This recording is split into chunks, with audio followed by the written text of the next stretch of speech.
Hey Andy, I have the internet weather for this week, and we'll start with the top 10 most probe ports. Basically, this is how we measure scanning activity on the internet. Now, this represents scanning activity by volume across different ports, and a lot of the activity here is very similar to what we kind of showcase every week. But this week, more than any other, I'd like to concentrate on 3 different ports.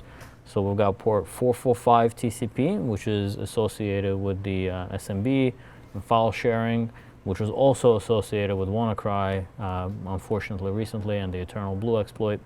There was also an uptick in 443 TCP scanning. Now there's always scanning on port 443 TCP, but this week it's gone up 7 places, so I just wanted to show you what that looks like, and then just revisit some of the activity on port 34567 TCP. It's something that we've talked about in the past. It's obviously a very interesting port because it's all sequential like that, but also because I believe there's a botnet brewing on that port. Interesting. So, looking at the scan probe data on port 443 TCP, which is associated generally with SSL, this is looking back 365 days, and now on the top, this is the volume of scanning. So this is the scale here is billions of records per hour, and just how many probes there are or records associated with scanning activity. And on the bottom here, this is the number of IP addresses engaged in scanning, and the scale here is in the thousands. But you could see when you line things up this way, you can definitely see that there's an increase in the number of IP addresses doing scanning, specifically like a few spikes. I guess that was like over a month ago on 443 TCP, when there was almost 25,000 IP addresses scanning all per hour at the same time. And then ever since then, it's been kind of like this gradual or much more increased scanning against that port. It also differs from this pattern here, because those, the ups and downs and the lows and highs in the number of IP addresses scanning is much more significant than previously. What does it mean? Is it a huge botnet? I think it's hard to say that right there, but you could, there's thousands of devices doing it. There's probably always some number of devices doing it. It does seem like there's an increase. It does seem like it's related to some kind of increase of interest in this port, but it's hard to attribute it to anything specific because it's a port that's used for so many different things. So we'll just have to keep an eye on it and see if this activity grows significantly or stays about the same. Next thing I wanted to revisit was the activity on port 34567 TCP. This is something we've covered before a few times on ThreatTraq. And again, this time I decided to look at the scan flow activity and the scan SIP activity kind of like the same on the same chart. And you could see that the number of devices participating in scanning again is in the thousands. I think last time we met, we were kind of in this area here. We were able to see scanning activity happening, and it was kind of quite high. We were worried about what's going on, but we could see that this time when there was scanning, there were far fewer devices, as compared to the top peak here. Right. Engaged in it, but much more sustained. In fact, for the past few weeks, the activity has been going on kind of nonstop. However, and also unfortunately, if you look at the number of probes total, how much scanning activity there is, that has increased. Even though the number of devices participating has stayed about the same, it seems like the throughput of what they're trying to push out there is about the same. Now, we've looked at this in the past, and we've also looked at it geographically in the past. You could see that there are definitely some hotspots for where the devices that are doing the scanning are located. You could see pretty much most of Europe, and then in the Middle East there is lit up. India, Southeast Asia, Brazil, other parts of South America. But some other places are not as lit up as you might imagine. So, for example, there's not as much activity, I would say, in China as we normally see from some botnets of a similar nature. The other thing that we like to do is look at our Honeypot, and so this is just revisiting. This is something that we've looked at before, and this is how many events we see, and we could see there's multiple devices coming in every single day, attempting to do this kind of scanning. So what do we see? We actually see what's happening on the sport is that they're trying to log into an administrative interface for DVR webcams, and these are like the different passwords that are attempted to be used. So in an effort to find the malware, actually, one thing that we did new this week that we didn't do before is we started searching on VirusTotal to see have any samples been uploaded that utilize these passwords or all of these passwords. And so far, I've only been able to find actually legitimate applications that are on VirusTotal that seem to be used for managing webcams or seeing like a lot of different webcams together. So it's just different legitimate applications.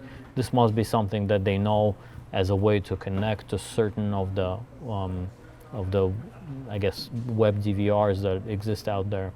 And there was one Mirai-like variant that I found. It only had 2 of these passwords, and then I started reverse engineering it, but it didn't have the same qualities as this malware did. It worked slightly differently, and it didn't use these passwords in the same way as what we're seeing from the Honeypot. It's probably not the same threat. So there's probably still another Mirai-like threat spreading out there, but we haven't found the malware associated with it quite yet.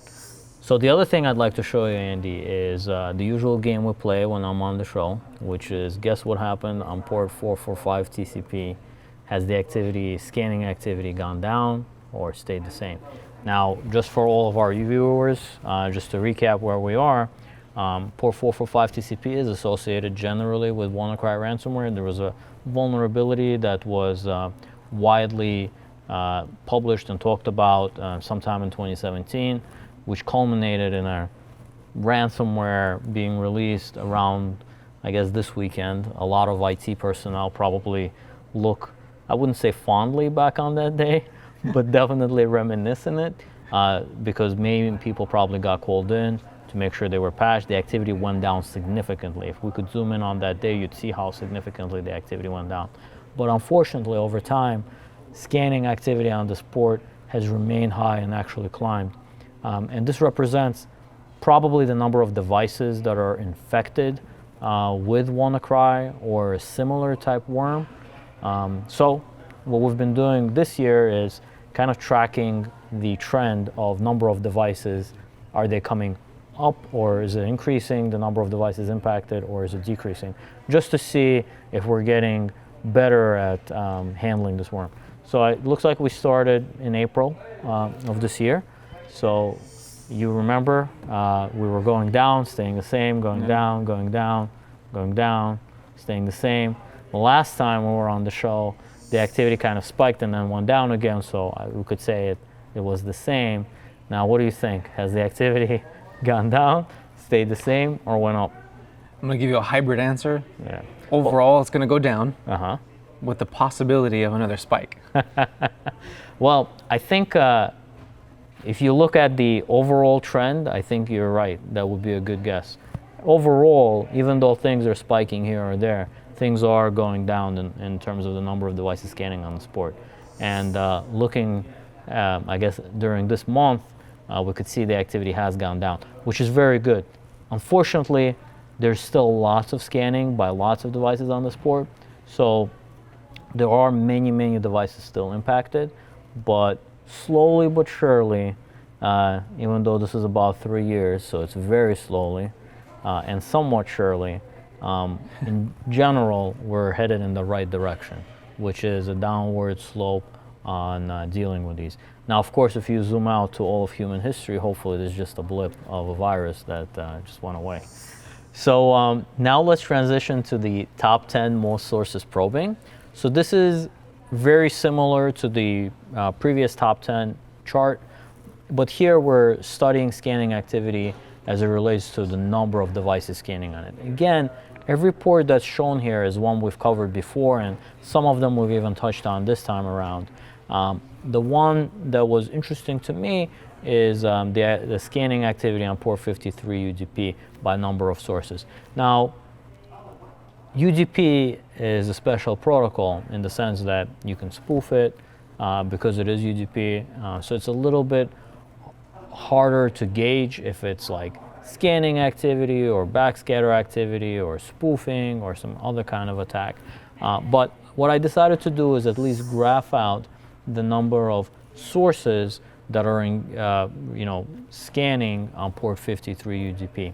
And when you look at it this way and you look at where we are today, this is I think 90 days, you could see that even though there are some spikes and maybe the amount of activity is more than maybe it was exactly a week ago, overall the activity is kind of stable. So there's not a huge increase in the number of devices doing the scanning. And because it's a port, it's a little bit hard to attribute of what might be going on there. I think we can't make a concrete conclusion, unfortunately. But I decided to look at it anyway since it came up in the top 10. Unfortunately, can't make any conclusions with it. We can't explain the reason behind it because there's just so much different scanning activity that happens against port 443 TCP.